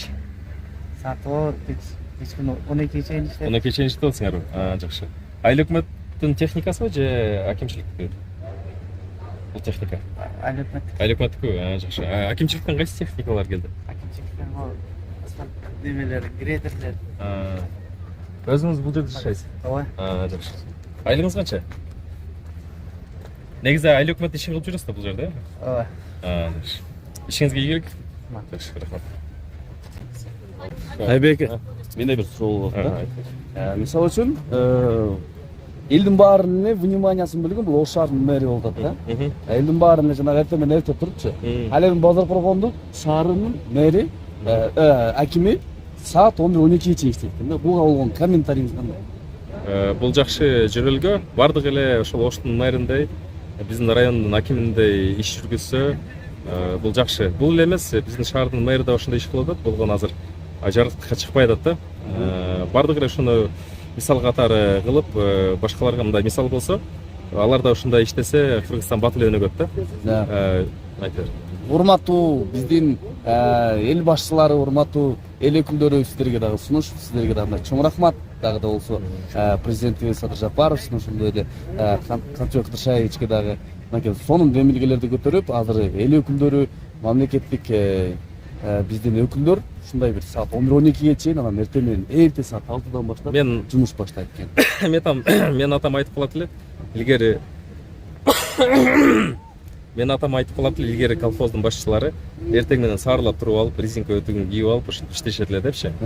Азыр ошол айтып аткандарын эстеп, мындай 35 жылда, мына 34-35 жылда эми акимдер ойгонот атабы деген ойдо да, шаардын мэрлери, акимдер жакшы Да. Иштебегендер негизи кетип, иштегендер келип иштеш керек да чынында. Ошону менен бирге мынакей караңыздар 34-35 жыл мурун эч кандай бир кароосуз калып кеткен биздин тарыхка кирген өзгөчө кооз жерлерибизди азыр курулуш иштери мына өнүктүрүү иштери жүрүп жатат. Бул да болсо элибизде мисалы биздин мамлекеттик ишканада иштеген биздин мамлекеттик эл өкүлдөрү өзгөчө бир сонун жыйынтыктарды көрсөтүп атат десек туура болот. Ошол. Азыр болсо Арсланбап шаарында, Арсланбапта турабыз, Базар Коргонуш шаары, Арсланбапта өзгөчө бир сонун материалдарды чогултуп туура болот, Айбек эке. Кийинкисинде жалпы бүткөндө көргөзөбүз. Биз бул алдын ала видео болот. Анан бүткөндө да бир сыйра чагылтып көргөзүп беребиз. Андыктан Айбек Саипов YouTube каналына катталыңыздар. Меникине калтырам, Ниязал Кочкорбаев. Ниязал Кочкорбаев каналына катталыңыздар. Instagram, TikTok, YouTube'га. Канал менен бөлүшүп койсоңор болот. Ссылкалар астында болот. Көпчүлдүк чынар терегин көрөбүз. Мына сайдын тереңдигин да карап коелу. Бүт сайды бойлоп, мындай чыңалуу иштерин жүргүзүш керек, сөзсүз. Чыңалтуу иштерин жүргүзүш керек. Мындан кара. Бул азыр бүт алынат. Касаптар эгер иш баштасаңар, сөзсүз жанагы санэпидстанциядан өтүш керек. Бул жакка жана пластик терезе менен бекитип, холодильниктке кошо жасаш керек. Бул жерде санэпидстанция иштери да сөзсүз керек экен. Жакшы. Бул жакта асфальт болуп турушат. Бул жакта курулуш болгондой, буларды алдырып азыр чекелерди бузуп атып. Мына бул жакта көрүп атабыз, мына бузулгандарын. Муну туристтик багытта туристтерге көргөзүп, өзүнчө тарыхын көргөзө турган чынар.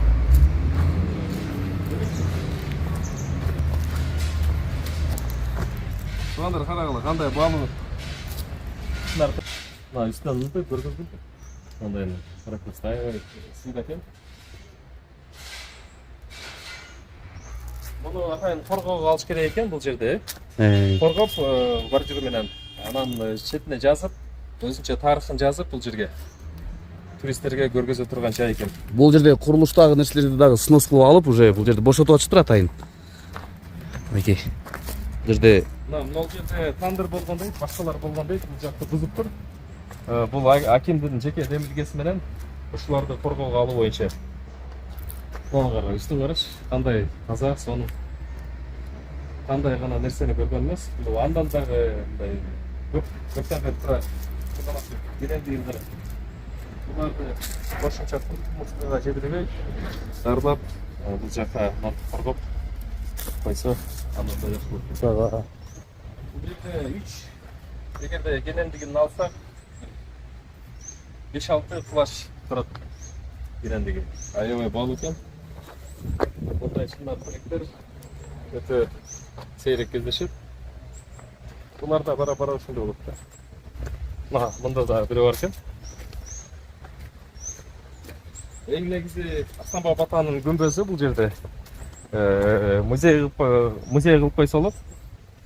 Бул жерлерди бүт газон менен кошумча отургучтарды коюп, бул жерде тосмолорду жасап, өркөндүрүп, мунун долбоорун көргөзөм. Реконструкция кыла турган. Мына имараттарды көрсөк, бул имаратта сноска кетет экен. Себеби сайдын боюнан бул кичираак сай болгон үчүн жолдун чекесинен 50 метр ары курулуштар болуш керек экен, бирок жергиликтүү депутаттардын чечими менен 20-30 метрге чейин алып барабыз дейт. Бул жака ал үчүн бекемдөө иштерин жасаш керек. Анан бекемдөө иштерди мындай сетка көрсөтүп, ошонун түбүнө мындай чоң-чоң таштарды тизип чыгышат экен. Аны аким демилге көтөрүп, муниципалдык кызматкерлерди кошо алып чыгып, иш-чараны баштайбыз дейт. Мындай акыбалын көрүп атабыз, кийин бүткөндө да көргөзөбүз. Мурда кандай болгон? Мына ушунун долбоорун видеого тиркеп коем. Азыр кандай, кийин кандай болот?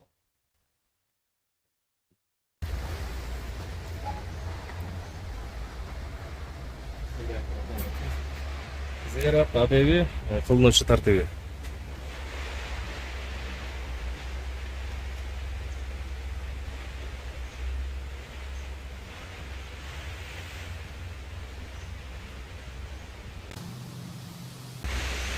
Бул жерди барып айтсак, Арсланбап ата деп коет. Илгери казактардын да хандары ушул жакка келип коюлгандай, чүйдүн да хандары келип коюлгандай тарыхта.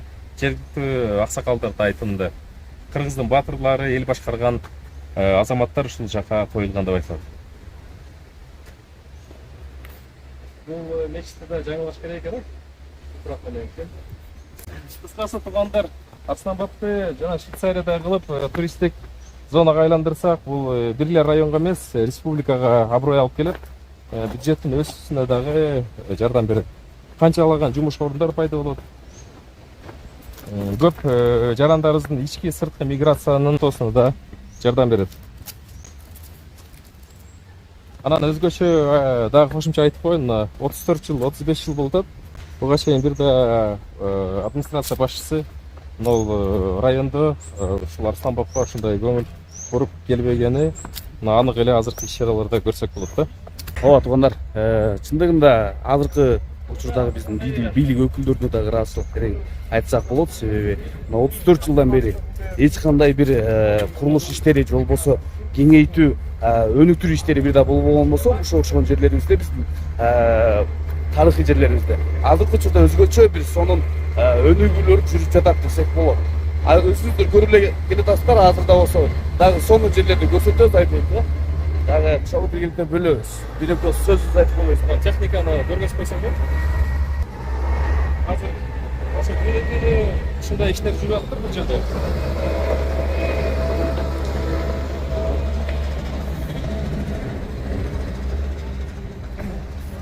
Снос иштерин биринчиден базар коргонду мисалга алсак болот. Снос иштерин биз баштаганбыз депчи. Анан башка райондорго, башка шаарларга жакшы жөрөлгө болду. Айбек Саипов каналынан көрсөңөр болот. Эски чыгарган видеодо ошол райондо, шаарда снос иштерин мурдагы биринчи баштаганбыз. Биринчи бузганбыз. Бузуп, жолдорду кеңейтүү иштерин баштаганбыз. Так, эми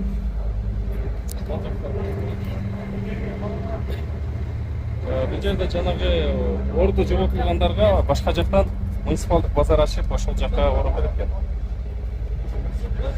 Ой, бир нерсени куруш бузуш оңой, куруш кыйын. Ишкерлер дагы ушул нерсеге мындай түшүнүү менен көз караш кылып, ушул жака муниципалдык базарга жаңы ишканаларды курганга аракет кылып, соодаңарды улантсаңар болот. Бул жерде азыр асфальт иштери бузуп атпай бар, бузуп жаңы курулуштарды кылып атпай, ошол боюнча көз карашыңар кандай? Жакшы да, эми элге жакшы, бизге деле жакшы. Сонунда айтканда. Өтө сонунда, аябай мага мисал жакшы да мындай нерсечи. Элге деле жакшы да, элге деле жакшы, журтка деле жакшы, баарыбызга жакшы болуп атпайбы? Сонун болуп, заманбап болуп, аябай жакшы. Азыркы келген администрациянын иши жагып атабы, жакпайбы? Жагат, жакшы да, ушундай жаңылык киргизип, ушундай немелерди биздин келечегибизге, балдарга, муундарга жакшы да. Атайын Таластан келиптир бизге районго. Өнүктүрөйүн деп. 34 жылдан бери өзгөрүлбөгөн нерселерди кылып атыптыр эчке. Ооба. Канча жылдан бери болбогондо мындай нерселер жакшы.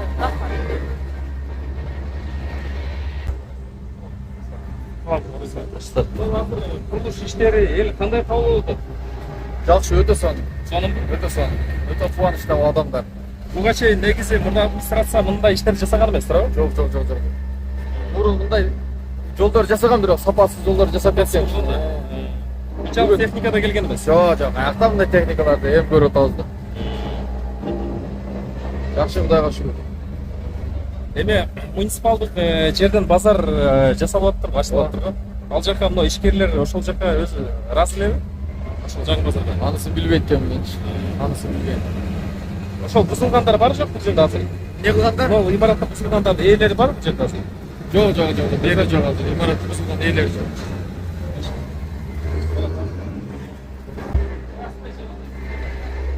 Саламатсызбы? Жакшы, магазининизди көп келсеңер экен. Сизден мынау жаңы курулуштар болуп атат. Жаңы курулуштар болуп атат, бузулуп атат. Элдин маанайы кандай? Nasıl hem yaxşılar, endi şu yaxşı kursamız deyapti. Çoğlarga katta rahmat deyapti. жаңа hakim geldi Talas'tan. Birinchi yangi hokimiga ham rahmat, o'zimizni prezidentimizga ham rahmat. Tashrif akamizga ham rahmat. Sadir Japarovga da rahmat. U aytapman prezident katta Sadir Japarov akaga ham rahmat. Shu bolalarimni boriga shukr. Ömrü uzun, rizqi bo'lsin. Bizdan keyingi bolalarimizga ham bosh olinglar. Sizlar ham birgalikda bosh olinglar. Bo'ptimi? Xudo xolasa inshaalloh. Sayızlarınız kaç oldu Hatice? Var 70 so'mdan. 70 so'mdan da. Kartoshka kaç oldu? Kartoshka 50 so'm. Piyaz? Piyaz 30 so'm. 30 so'm. Ha, жақсы. Bağları beraber tushadi je? Tuxumlar 150 so'mdan. Bağlar arzon. Bizning o'zimizdan Jalavatga, Jalavatga bular. Ha, Jalovat mana. Limon kaç oldu? Bizim limonga bu. Bizim limon. Ova, qancha kilogram? 70 so'm. 270. Siz onda shular 150 so'm bo'ladi. 100 so'm bo'ladi, bilasizlar. Bizda. Ha, Xudo xolasa inshaalloh. Bo'pti o'g'lim, dastkor. Limonlar bizden chiqadi. Kezdinde 70 so'm bo'lib qoladi, 150 so'm. Hozir endi limonlar Arslonbobning o'zgacha jag'i ko'p narsa arzonda.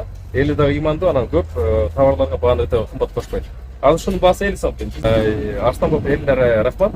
Bunday iymon bilan savdo qilishadi, tovarlarga o'ta baho qo'shmaydi. Rahmat. Rahmat.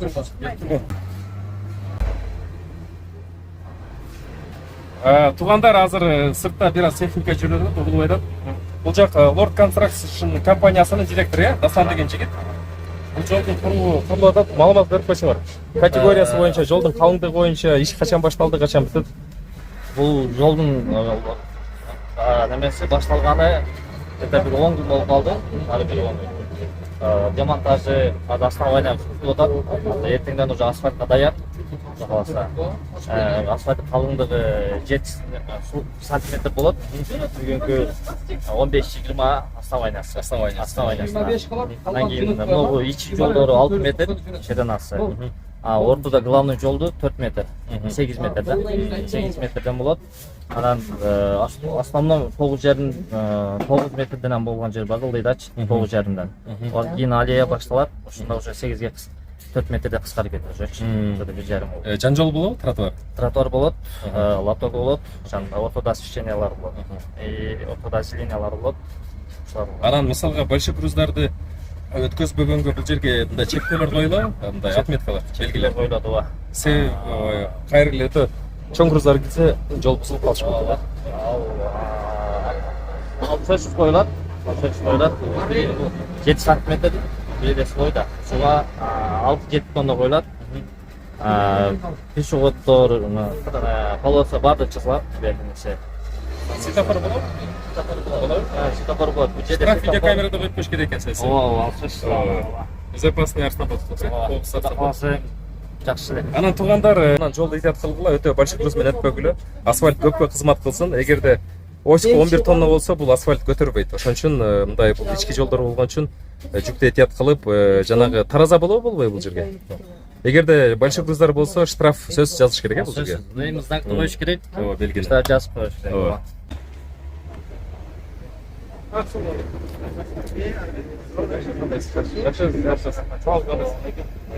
Қой еті килограмм қанша болды?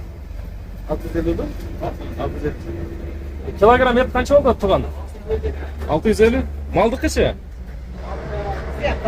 Өзіңіз қой бағасы ба, жесі сатып аласыз ба? Елдерден сатып аласыз. Санып станциядан келіп қарап шыға барбай шыға? Временный? Мұрда башқа жақты сауда қылшыңыз ба? Бұл жерге негізі жанағы холодильник менен бұл жерді тосыш керек та? Терезеңіз бар екен, а? Жоқ дегенде маған шаң шөдіп, пленкамен тосып тұршыңыз керек те, уақытлы болса дағы,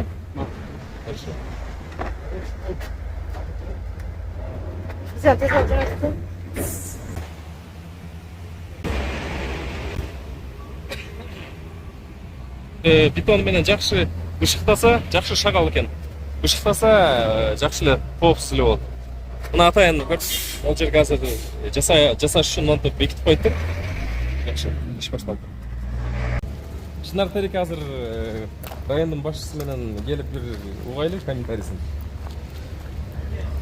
Ошол терек боюнча турган Чынар Теректи көрүп атасыңар. Чынар Терек мына жерде дагы мына кеско блок менен туура беткенче курулган бердичи. бул жагын көрдү. Фундаменти карчы. Цемент. Бул жагында курулган. Бул жерден баштап бир жерге чейин вот пристройка болчу, бир здание болчу. Чынар терек мына эки зданиянын ортосунда калып кеткен. Бул канча жылдардан берки көп жылдык чынар терек. Мына көрүп атасыңар да бүгүнкү немеси адамдын чагып атпайт. Кулачып атпайт, көрүп атасыңар, Буну көрүп бул жакта бүт чынар теректер ачылып атып булмады. Тазалап бүттүп алып турсак бул жердин башы. Андан кийин бул жер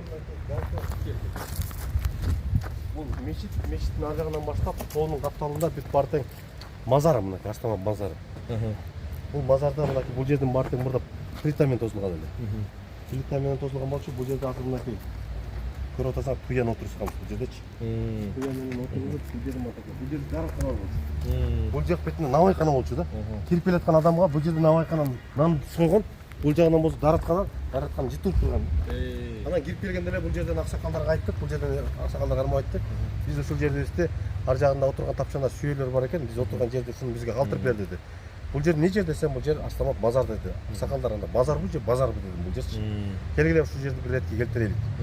Бул жагы мына көрүп атасыңар дедим. Бейт маңдайда навайкана дедим. Ылдый жак болсо ажаткана дедим. Эмне деген көрүнүш? Бул жер деген болбойт. Бул жер деген биздин руханий борборго айланчу жай бул жерде. Мына Астама базарында биздин мынакей ата-бабаларыбыздын мынакей бүт жалпы Кыргызстан боюнча башчы бийлердин сөгү коюлган бир жай бул жер. Бул жайдын ретке тазалык, таза кармоонун манчагына желпи башчысынын ар бир жарандын бул өскөн жерден баштап акыркы сапарга чейинки жери деп тапшырма айтып атат. Тазалыкты кармагыла деп. Ушул жердин баардыгын таза кармак. Бул жагына очоккана кылып салганда, чайкана кылып салып чай чыгып түштү. Ада туура эмес болгон бул жерчи. Анан азыр 180 метр бул жакта сел каптаган сел бул жака чейин урган. Азыр МЧСтен материал бөлүнүп берилди. Атайын проект менен ал жака киргизилди. МЧСтин берген материалдын негизинде биз азыр көтөрүлөбү бул жерге 180 метр дамба кура турган болдук. Ал дамбаны куратканда дамбанын кандай болот? Бетон менен эле куйчутуп алсаң, чөткө көрүнүш бетин баягы декоративный табигый кылып туруп, табигый таштар менен. Ага ушул 6-күнү, бул шембилик күнү. Жалпы базар районундагы неке муюмдагы бар жигиттер бул жерге ашарга келебиз. Ашарга келип ушул өзүбүздүн табияттагы сайдын ичине таштарды чыгарып бул жерге жыйнап беребиз. Анан бул жерде мына көрүп атасыңар арматуралар берилди бул. Мына азыр токуп атат жергиликтүү тургундар менен. Азыр ушул бетине дамбаны куябыз. Ушул бийиктикте ушул жерге чейин куюлат. Анан кийин бординг болот экен да бул жерде. Ушул жумада, ооба. Ушул жумада Кудай буйруса Кыргыз реставрацияга да катып кеткен, ал жактан да комиссия келген турат, Кудай буйруса. Бул жана жогоруда айтып өттүк. Мазардын 91-жылы бул курулган базар. А бул кайыңдар болсо кече биз кечирээк болуп калды. Атайын таластан алдырып мынакей кайыңдар жанданып 50 штук кайың алдырганбыз. Булардын баары жанданып кетти. Майдын ортосунда алдырып элек атайын бир жылдыгын. Өнүп кетсе экен, жанданып кетсе экен ушул жерде бул сайдын жигине. Оор Кудай буйруса жанданып өлүп кайың бар. Келечекте бул жерде азыр баары бүткөндөн кийин проект түзүлүп бул жерде. Бул жерден атайын жөө өткөл көпүрө салайлы деп атабыз, көпүрө. Адамдар ушул жерге келген туристтер жөө өткөл көпүрө менен бул жака өтүп, зыярат кылып, Куран окуп, арбактарга, ата-бабалардын арбактарына баягы руханий өздөрүнүн жан дүйнөлөрүн тазартып өтө тургандар. А бул суну көрүп атасыңар, Астамаптын түшкөн суусу бул. Суунун бул жерде дамба курулгандан кийин сайдын ичинин баарын тазалап биз. Жанагы алакчадагыдай алып туруп мындай. Ар бир секи-секи кылып чөө турганда ага турганда кылып чөөбүз. Ошондо көпүрөдөн өтүп бараткан кишиге дагы көргөндө мына жан дүйнөсүндө бир неме болот да. Өзгөрөт. Бул жак бетинде ойлоп атабыз биз дарак турган жерге. Атайын бир 2 метрдей кылдырып, атайын аскадан бир чаркыратма кылсакпы депчи. Анткени бул жерде суу бар, атайын труба тартып келип туруп, самотек менен суу чыгып койсок, бул жерде отурган адам Куран окуп зыярат кылган келген киши ошол сууну чыгып атканын көрүп, адыресе бул жерде бир өзүнүн руханий жан дүйнөсү тазалап го деген ойдо. Туристтерге жакшы ыңгайлуу шартта түзүлүп экен да. Бул жерлердин баардыгы брусчатка болуп, бетон болуп экен да. Буюрса эми азыр биз атайын тендер объектте деп атабыз бул жерде. Именно кандай реконструкцияны кандай багытта жасалыш керек, мурдагы баштапкы көрүнүшү кандай эле деп. Бул жерде мындай болду, ачыгын эле айтышыбыз керек. Жергиликтүү тургундар бул жерде туугандар айтты келип, урматтуу аким, Сиз эгер уруксат берсеңиз дейт да. Биз ушул Асланбаптын күмбөзүн дейт биз. Ушуну биз өзүбүз курайлы дейт да. Өзбекстандан материал алып чыгабыз дейт. Өзбекстандан усталар келет дейт. Мен айттым, бул тарыхый мурастар реестринде катталган жай. Муну мамлекет өзүбүз реставрация кылуу боюнча биз өзүбүз курабыз. Өзүбүз жасайбыз. Эч кандай андай ой болбосун. Сиздерде биз ушул жайды келтирүү боюнча бүгүнгө чейинки кармаган акыбалыңар жайды ушул акыбалга алып келдиңер деп айттым да. Буга чейин курулган эмес да. Эски боюнча. Ушул акыбалга жеткиздиңер дедим да бүгүнкү күнү. Биз тарыхый мурастар реестринде катталган жайды бүгүнкү күнү.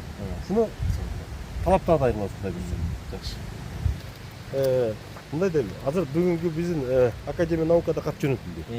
Тарыхчылар азыр баарын тең тактап, бул жерде эл оозунда 38де бир айтат, 41де бир айтат, ошол башчы бийлердин сөктөрүн баары тең бул жакка койгон экен. Эң акыркысы Мойтакенин айткан керезинен кийин бул жерге токтогон да. Ошол бүт баарын тең азыр изилдеп такташып атат. Кудай буюрса чогуу жумушчу топ түзүлсө, илимий конференция кылып ушул жердечи. Азыр ошол менен иликтеп тактап баардык иш-аракеттер жүрөт да. Буларга чынар теректерден тегерегин курчап, онтоп өзгөчө курок алса болобу бул жерде? Бул декорация кылып. Жок, чынар теректин өзүн курчап эмес. Чынар теректер бүгүнгө чейин курчалып, түбүнө цемент куюлуп, тамырына чейин бүгүнгү күнү кызыл келген да. Муну биз ачтык, наоборот. Бул жердин баары тең көрктөндүрүп жашылдандырабыз азыр. Башкача проект зыян келтирбей турган кылып декорация кылса болобу? Жетпейт. Ал жерде зыян кыла тургандагыдай, адам балдар шие тургандагыдай бир нерсе жолуктурбойсуз азырчы.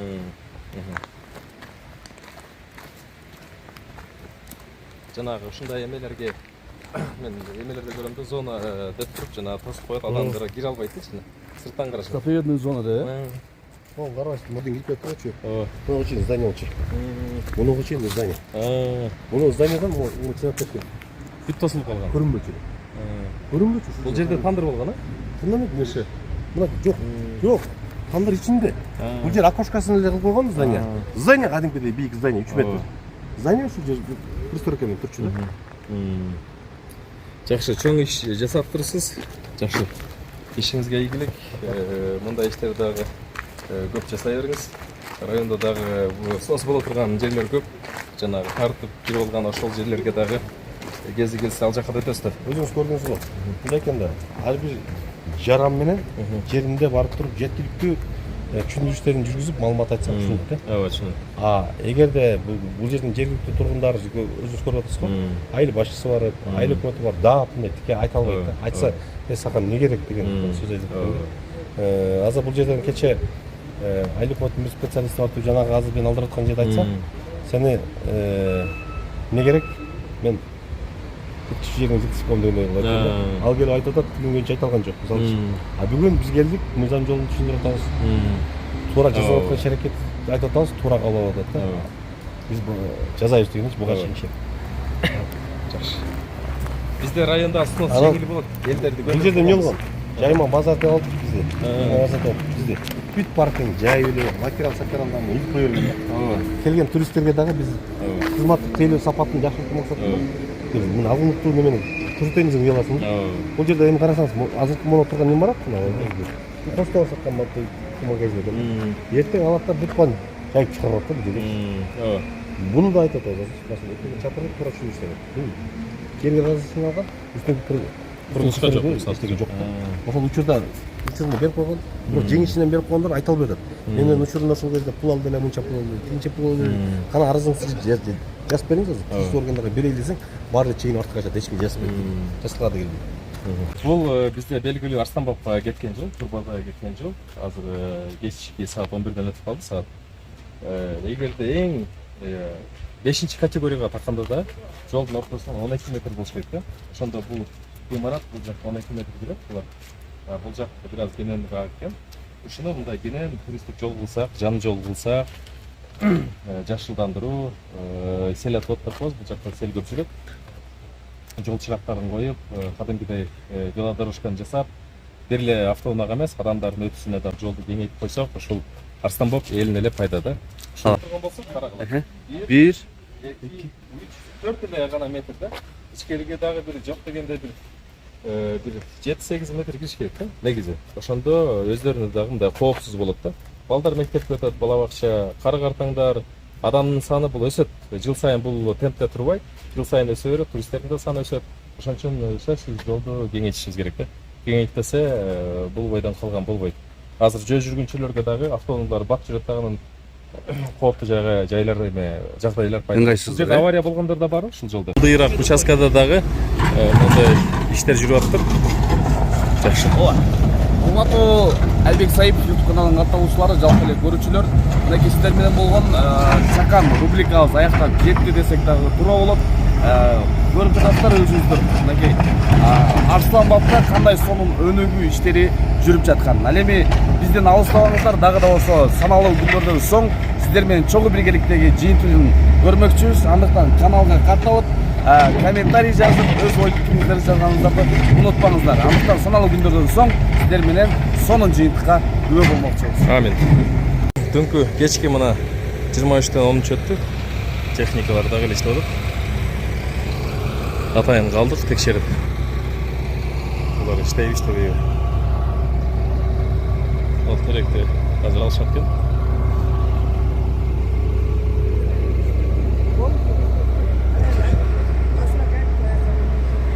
Аким дагы эле бул жакта.